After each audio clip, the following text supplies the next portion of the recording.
This is Road Noise, episode number 16. Gonna say goodbye to C1G.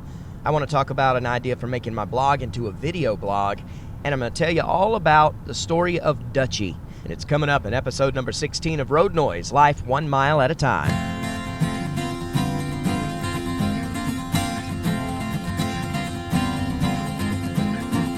Welcome back to another episode of Road Noise, life 1 mile at a time. I'm Michael Blackston, your host.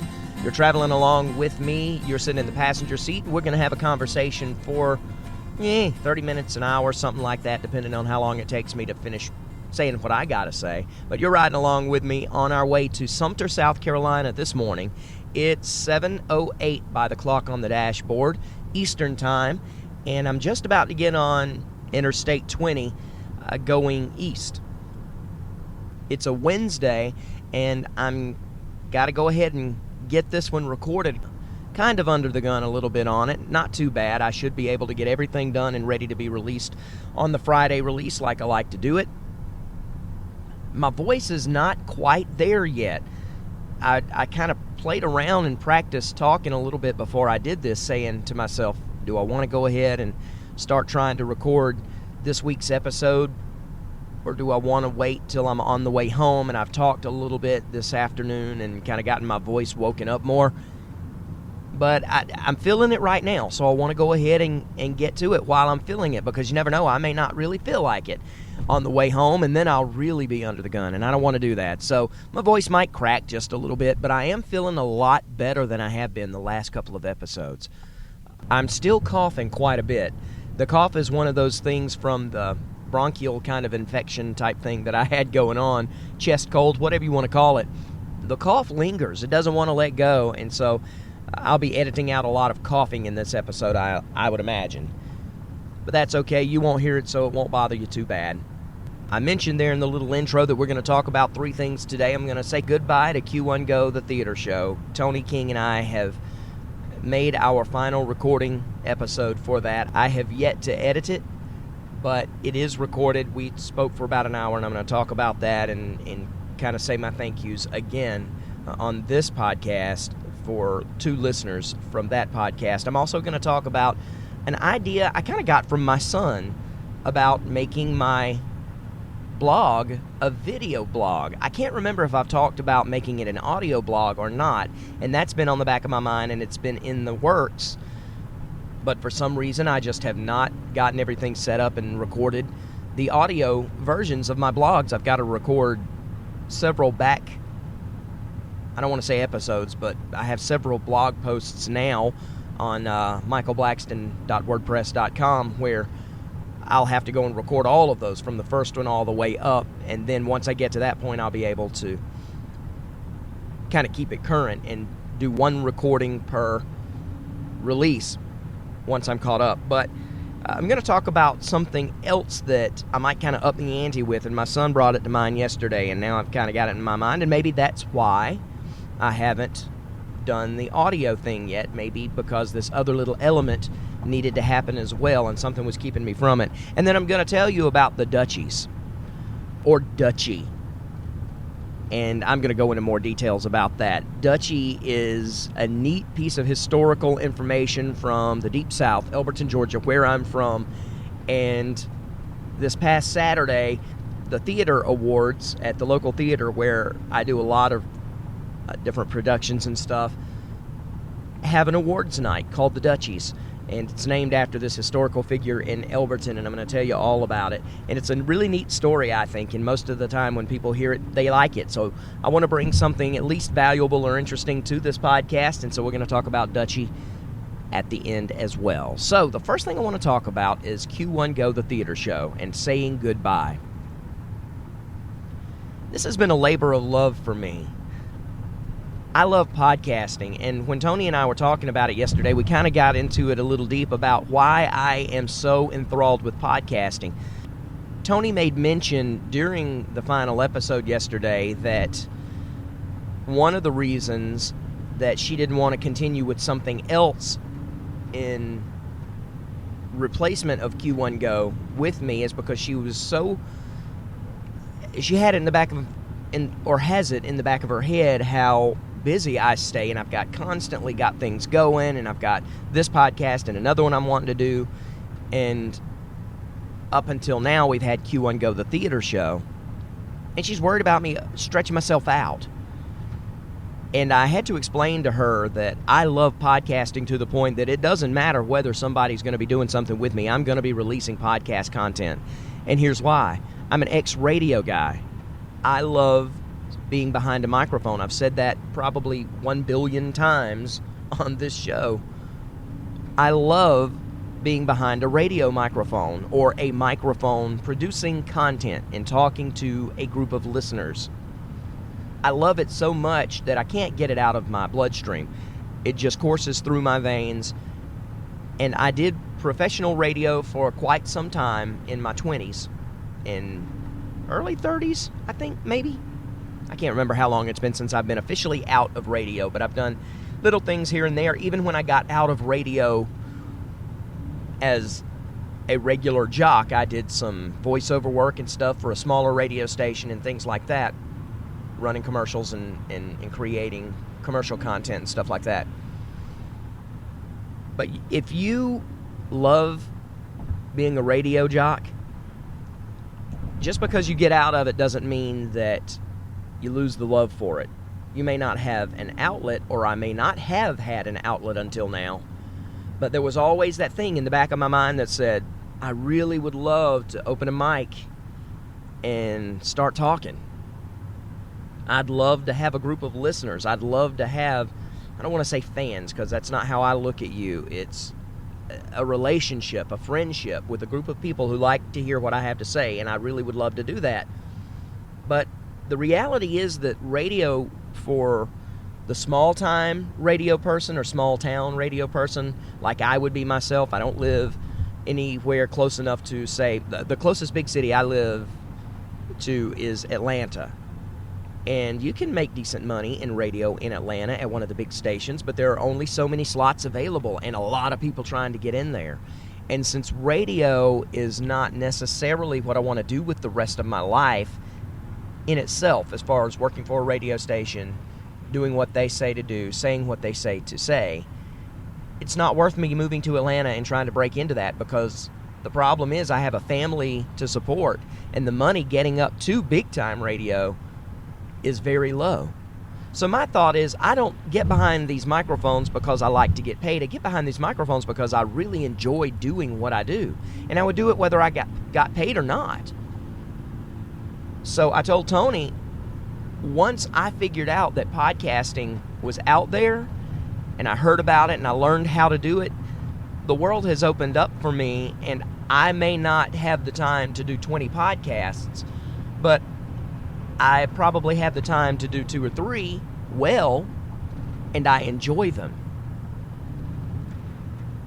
And that it's my release. It's not, to someone who would be freaked out about getting on a microphone and talking, or public speaking of any sort. Public speaking, I think, is the number one fear people have. I don't. I love it. I love to get on a microphone, and I love to get in front of people and speak. I love it. I love to command an audience, and I'm going to do it no matter what. So that's where Toni and I went in that particular aspect of the recording yesterday. And the reason we were recording yesterday is, if you haven't listened to Q1Go, the theater show, that's a podcast that Toni King and I had co-hosted for a year. We started, I want to say, around January of last year. We had 24 episodes. I think this last episode that we recorded yesterday will be number 24 and the final episode. And we would release every other week, thereabouts. Every now and then we'd kind of get behind or something, or I'd have to record something myself. But there were, about every other week, there were episodes being released.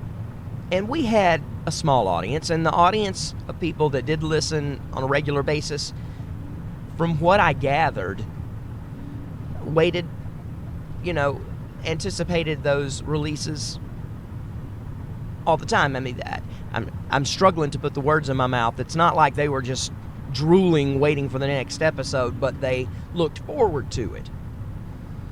So we felt an obligation to at least say goodbye, not to just let the thing go and just stop abruptly recording episodes. We wanted to let the people that did listen know why we were stopping. What happened was when the Christmas season hit, Toni and I had released episode number 23, and we had a great time doing it. And when we wrapped up, we were ready for the next one. We were excited. It was a fun episode. But we'd been running into some problems for the last few episodes and figuring out what we wanted to talk about. To the point where there were a couple of them, we'd start talking about something we had planned and we'd go off on some rabbit trail, and we had so much fun we just kind of let it be. In fact, it's probably my favorite episode, or one of my favorite episodes. We got so off topic, we decided to stay off topic, and we just talked as a couple of friends who happen to love theater. And to me, that was the most authentic of episodes that we did, because we were just friends, talking, having fun, making people laugh. I know it makes me laugh every time I listen to that episode. But it was becoming a problem that we could not think of a topic. And when we could think of something we'd like to talk about, we were having problems staying on it because we just didn't have enough meat to the conversation. And Q1 Go was originally thought of as an opportunity to talk to theater people, people who love the live performance and love live stage, about live performance and live stage. There are other theater shows out there now some of them talk about the stuff we were talking about, but then a lot of them would talk about what's going on Broadway, and it was almost like a Today Show kind of thing, where they wanted to talk to famous people and find out the latest buzz on Broadway in the West End. And that's great. There's nothing wrong with that. It's probably going to grab the attention of more people than what we were wanting to do, but we were wanting to be kind of grassroots with it, from the local theater aspect all the way up to professional theater. We wanted to talk to some people who had been in the professional theater, even up to Broadway if we ever got big enough to where we could get guests like that. But the problem, or the thing was, we weren't going to ask about the latest buzz on Broadway. Sure, we'd talk to them about their experiences going there, but we wanted to know, if we got those guests, we intended to go back to their roots. Where did you start? Let's talk about the things that you can relate to the people who are listening to the show on that level. We never got that far. I never really tried. I stayed too busy to really try to talk to people to get guests on or anything like that. And we just didn't grow. We kind of hit a plateau, and there weren't many people listening. So that was one thing, and that's okay, because doing a podcast, I would do this podcast if I thought there were only one person listening, as long as I thought they were listening with enjoyment, looking forward to the next episode, as long as it wasn't kind of ho-hum in their eyes. But the biggest problem we ran into with Q1 Go is we started getting delayed on our recordings because we just couldn't think of anything to talk about. We'd spoken about everything that we knew to speak about. And the things we had on our long list of subjects to talk about that we still had yet to do episodes for, we had a list of stuff we hadn't gotten to yet. But nothing really seemed like it was meaty enough to hold an entire episode about. It just kind of fell apart. And it was nobody's fault. It wasn't Toni's fault. It wasn't my fault. Toni and I still get along great. We probably get along better than we did the first episode, because we've just gotten to know each other so well, and we enjoy being friends of the theater, or we enjoy our friendship as a result of the theater.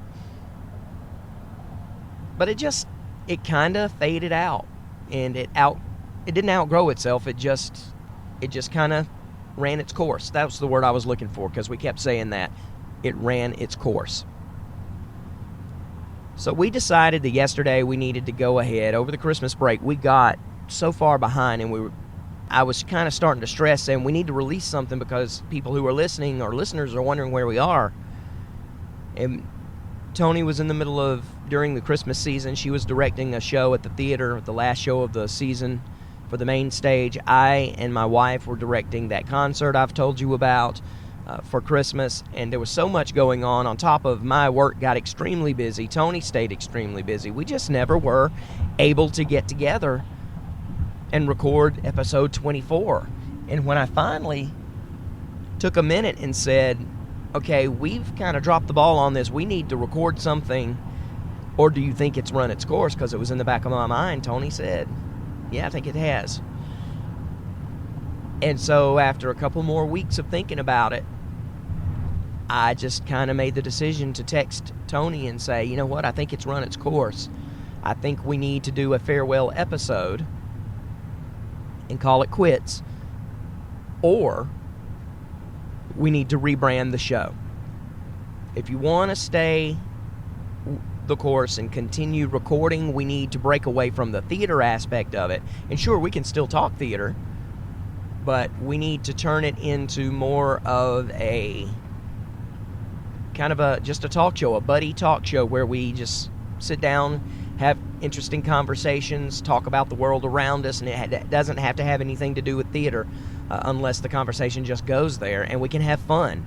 And basically turn all of the episodes into that one that I love so much, where we just lost the topic altogether and just decided to talk.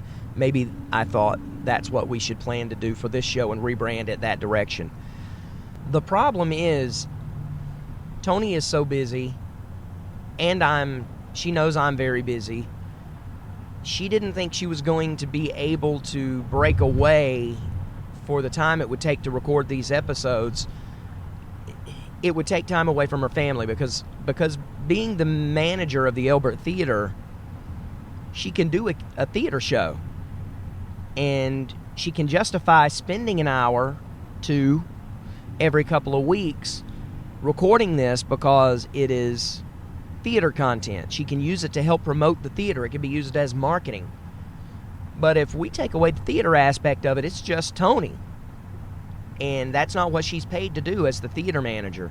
So she couldn't justify the time during the week away, and her time off is very booked. It's very scheduled. She spends that time with her family and her friends. She's got a serious boyfriend that they have a great relationship, and she doesn't want to take time away from him. And it was going to be hard to find the time to record these episodes and make the commitment she knew she would have to make if we rebranded. So she said, you know what, let's just call it over, and maybe sometime later we can do something different if you still want to, but maybe not. It just kind of depends on what the future holds. But for right now, we're just going to call Q1Go over. So that's the long and short of it. Okay, I'm 20 minutes in, so that's the long of it. It's bittersweet, though, because I don't like to say goodbye. I'm very emotional. I'm very sensitive when it comes to stuff like this. Things that I create, and especially with me being the one who did all the technical stuff, I didn't just record it, upload it, send it out to you and done. I spent hours on each episode editing, fine-tuning this stuff so that the voices, mine and Toni's voice in my head, it just resonate in my noise-canceling headphones as I did the editing for that podcast and tried to give the best quality I could to it. And when that would go on, you'd start daydreaming about things to come. And you just have all these ideas in your head, and then when you decide you have to kill it, it's like killing your baby. I use that term quite a lot when I'm talking about turning off a faucet on creativity, and I think I got that term, killing your babies, I think I got that from Stephen King. I want to say it may be from his book on writing, but that's what it feels like. When you're a creative type person and you create something, it becomes almost like your child. So when you have to destroy it, it's not an easy process. And so this is very bittersweet for us. We didn't get emotional or anything. I don't think it was something we needed to get emotional over. Toni and I are going to see each other plenty. She did say yesterday she was afraid she wasn't going to see me as much as she is used to seeing me because of Q1Go, but That's probably not going to be the case because my wife and I and my family are so entrenched in the theater. As long as Tony's there, we're gonna have each other in our company. As a matter of fact, tomorrow night, this is Wednesday, tomorrow, Thursday night, Toni will be beginning the choreography for the Addams Family musical that my wife and I are playing Gomez and Morticia in. And so Toni will be trying to choreograph me just a few hours from now, tomorrow night. So that's Q1 Go, the theater show. It's over. If you were a listener, thank you so much. I just wanted to say thank you. We didn't have that many listeners, but it's hard to tell. Statistically, it's really hard to tell who is actually listening, who is downloading, how they're listening, how long they're listening. And one of the biggest problems a podcaster has is getting feedback from an audience. And it's understandable because of the way that most of this content is taken in. Most people listen to podcasts in their car or on their smartphones. And when you're listening to something on a smartphone, a lot of times you're doing it kind of when you're doing other things. You're not sitting at a computer ready to comment on something I say. It's kind of difficult to go to a website, go to an email address, take the time to stop and send an email to a podcast host. You may even think in your mind, I need to do this, because I know I've done that several times with podcasts I was listening to, and I meant to send them some feedback, and I never got around to it. So as a host who begs for feedback and never gets it, I'm one of you. I find it hard to take the time to give feedback. And that's one of the biggest things. We weren't finding out from anybody. We could have kept it going if other people who were listening said, look, I would love to hear you talk about this. But they didn't, so we just kind of ran out of topics for ourselves.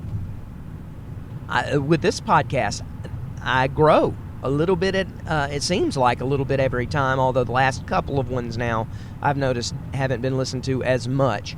But that's okay. It's a slow growth with a podcast, especially one of this category. You really can't expect enormous growth.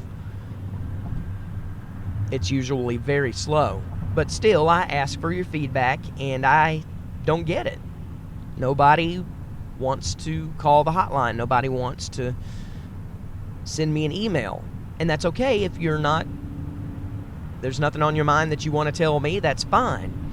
But it's a problem that all podcasters have. You just don't know who's listening, and feedback helps us know that you are out there and listening. So I do want to encourage you quickly, if you have a favorite podcast, it doesn't necessarily have to be this one. If you are a podcast junkie, or if you have somebody you just can't wait to listen to and they're asking you, every now and then just take 2 or 3 minutes to shoot them an email and say thanks. That's all. Even if I got a piece of feedback today that just said, thanks, Mike. That's it. That would make me so happy, because it would say, I'm out here, I'm listening. That's a big deal, and I want to encourage you to support your podcasters by letting them know you're out there and how much you care. And that's all on Q1 Go. I'm gonna say goodbye to saying goodbye to Q1 Go, because I've got other stuff to talk about. As I've mentioned before, I have a blog that I write, and I release 2 posts per week.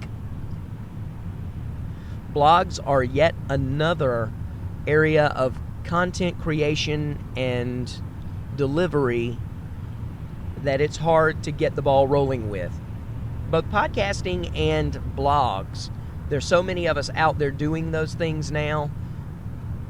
It's hard to be noticed when you're in a sea full of others around you doing it.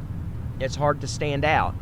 And eventually, if you're patient and you just continue steadily with continuity, meaning you're releasing at the same time every week and being consistent, you will eventually start seeing growth. It's like a snowball effect. The more people read and the more people see, the more people share, and the more people that do it, it sort of compounds on itself like a snowball rolling down a hill. But it can be a gradual hill. It's not a cliff. It can be a very, very slow, gradual build, and you have to be patient.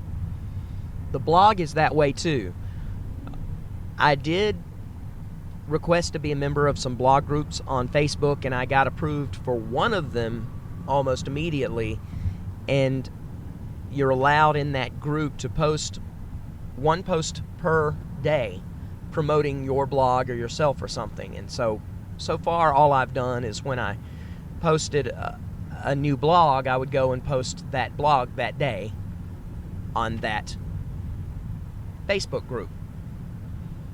And I immediately started seeing some positive feedback with that one.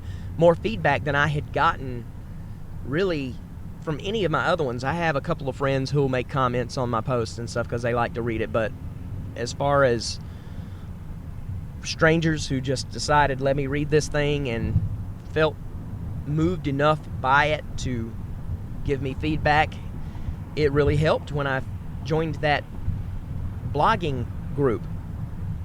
So that's the first thing, and it got me excited, and I started thinking about other ways that I can do to promote my blog and promote the Michael Blackston brand, which I'm trying to do.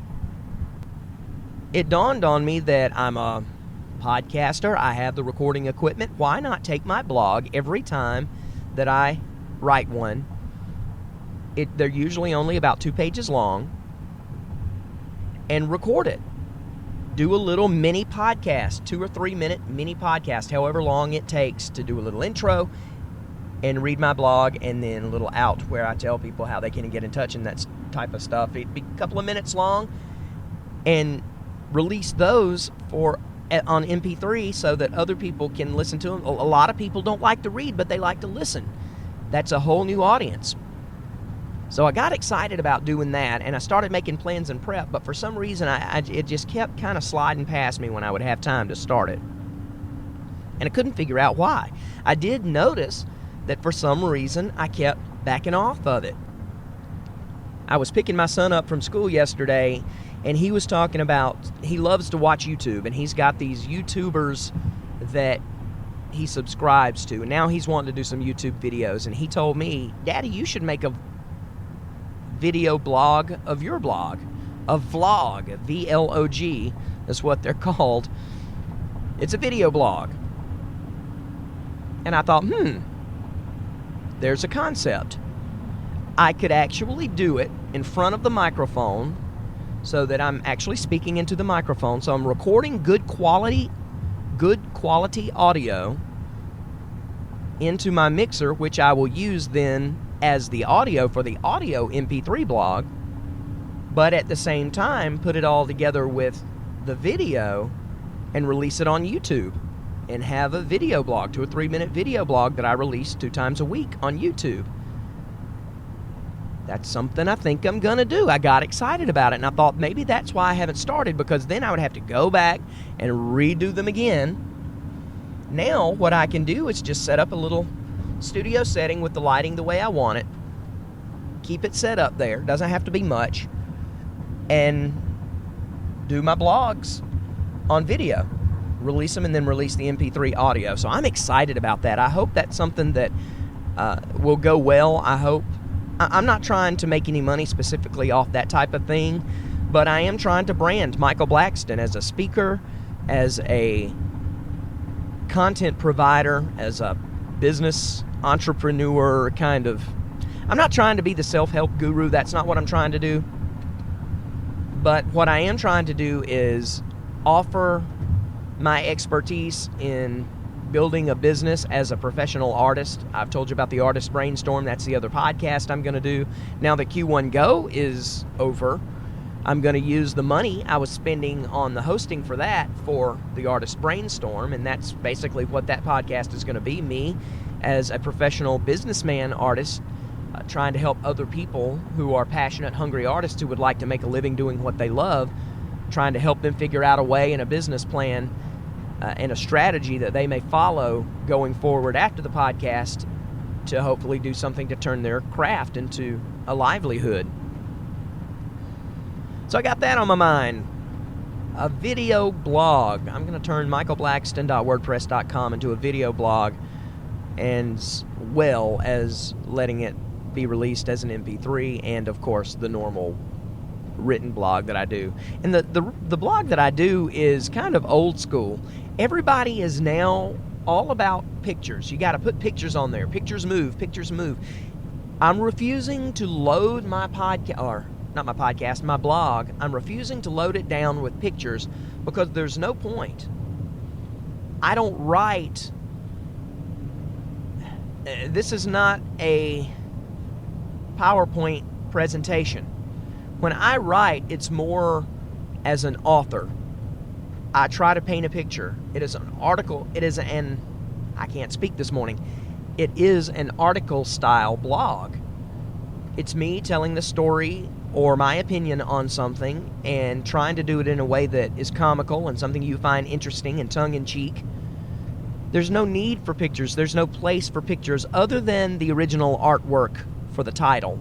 The title of each blog, I put a sort of simple picture that goes along with the title and the content of the blog post so that just to catch your attention. But other than that, I'm not going to do any of this clickbait stuff. I'm not going to have a blog that's the 10 most such and such places in America with pictures. That is the big popular thing now, and those get shared because people love to share that stuff on Facebook. So I'm going to be a little slower growing that way too because I'm keeping it old school.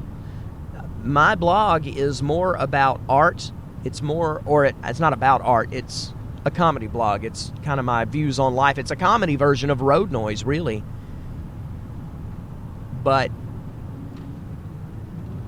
it's written artistically. It's written as a writer would write, not as someone who has no skill but wants to have a blog. It's throwing picture up there. And let me back up. I don't mean to insult anybody. I'm not saying that everybody that does that has no skill. There's actually skill in making those types of blogs attractive, and sometimes it's even... I've seen photographers who do that type of blog because they're photographers, so of course they're going to use photographs, and that's their skill, and that's fine. I'm just saying so much of blogging now is just using some pictures you found on the internet and posting a couple of little words, a sentence or two about them, making a list, and that's it. And those are for people who are trying to use their blog to make money. They're trying to make a living by throwing that stuff out, and they can throw 5 or 6 of them out a day if they sit at their computer all day long and just get their name out there and kind of go viral and stuff like that.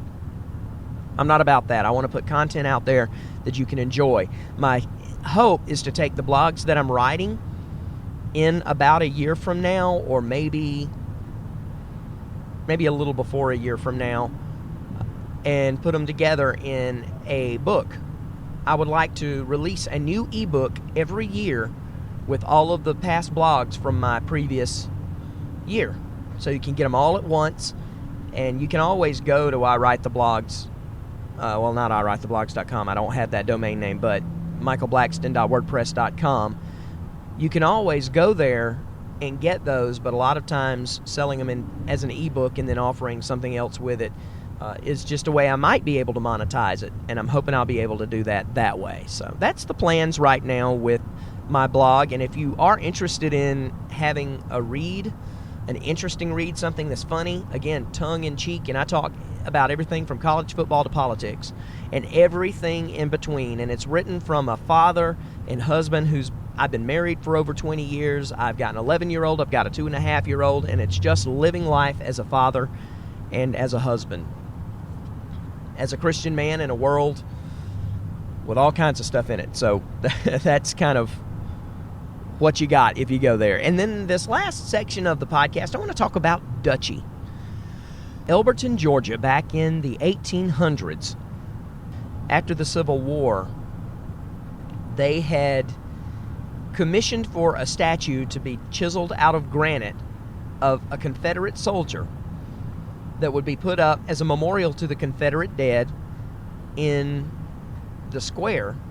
And they commissioned this foreign sculptor, I guess because we didn't have any people who were skilled in that particular form of art in our area, although we are the granite capital of the world and we have a lot of artisans in granite. That at that time, for whatever reason, this sculptor was commissioned. and he was going to sculpt a Confederate soldier in Confederate battle uniform. This sculptor had no idea what a Union soldier looked like, what a Confederate soldier looked like. He just went on some reference. I don't know what he went on, but the dress that he gave him looked more, I think, Union than Confederate, I think. But not only that, he was ugly. He looked like a little squat, short, the people at the time said Dutchman. And so he got the nickname Dutchy. They put him up in the square on this pedestal, and he was hated by the community. Everybody hated Dutchy. The face on this thing is just ugly. And he was dressed more like a Union soldier than a Confederate. Well, you know, the good old boys around here, the people in the Deep South, especially at that time, weren't going to have that. And a bunch of the guys got together one night after they got drunk and decided Dutchy had to come down.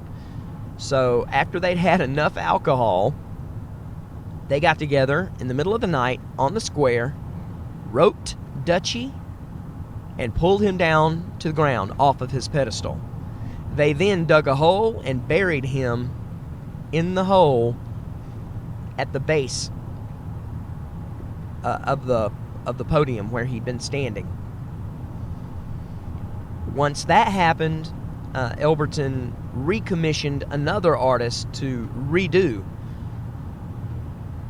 that statue, and that statue stands today, and it is done correctly, and it's a nice statue, and it's in memoriam to the soldiers who fought and died in the Civil War for the Confederacy.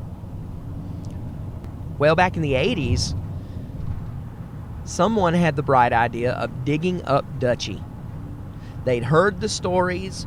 By that time, it kind of become lore, and they knew that he was around there, and I don't know if maybe they did some sort of sonar kind of testing or something to find out exactly where he was, but they did the testing, found that he was buried really at the base of that statue, and they pulled him up. They decided they were going to pull up Dutchy, and they did, and they pulled him up, and they cleaned him off, and he now resides in the Granite Museum in Elberton, Georgia. He's laid down on his back. He's kind of neat. Again, he's ugly. I've seen him a couple of times in person. I've gone to the museum and had a look, and of course I've seen pictures of him all over the newspaper and stuff like that. I remember, in fact, I think I have a vague memory of us going and kind of watching them at the site where they were digging him up, although I don't know that we were there when the crane brought him up, but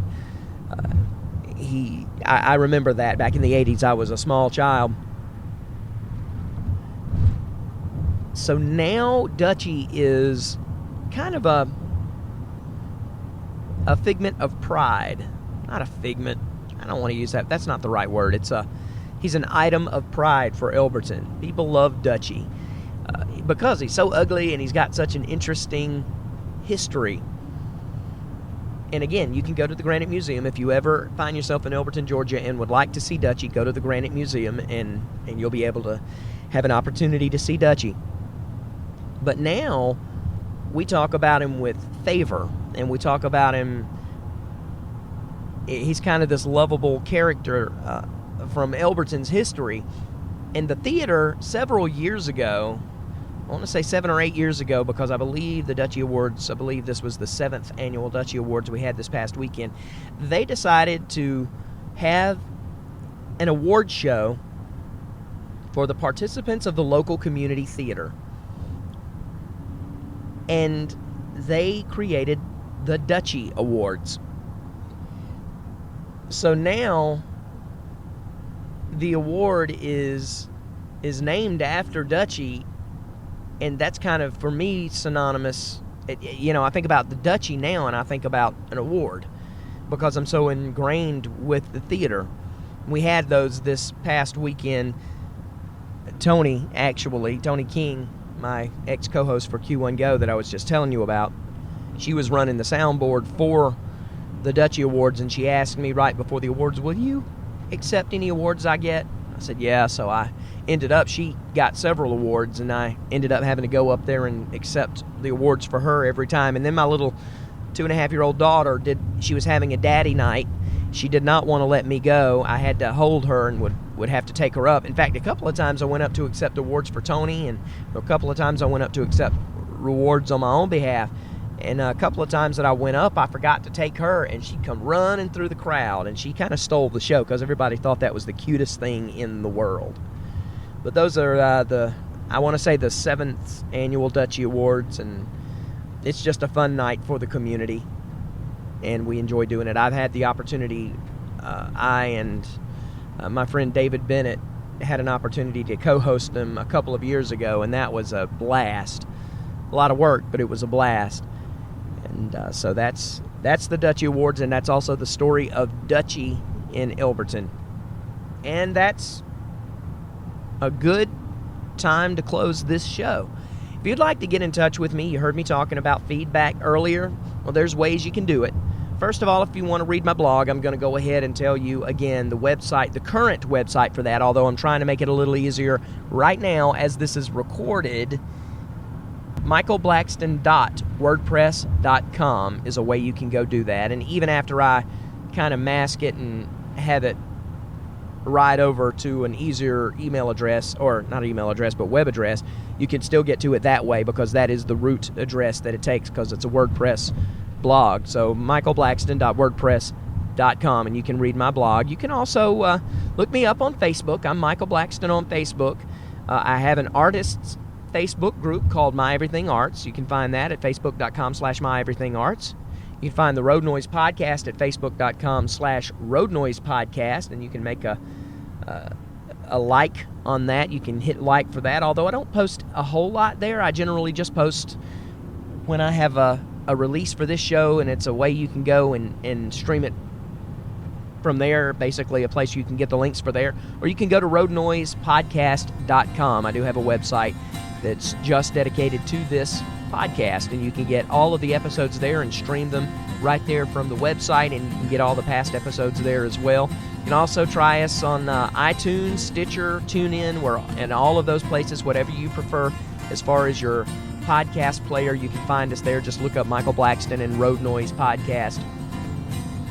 Get in touch with me via email at roadnoisepodcast@gmail.com, and you can call our hotline at 706-389-0401. That's 706-389-0401. I think that's just about everything. If you would like to give us a review, go to iTunes and review the show and let them know what you think about our show, and that always will help us to be seen there on iTunes, iTunes is the biggest place where podcast catchers go and get the RSS feed. So iTunes is a great place to leave a review if you'd like to do that. So until next time, I'm your host for Road Noise. I'm Michael Blackston. Thanks for riding along with me in the passenger seat as we learn to live life 1 mile at a time.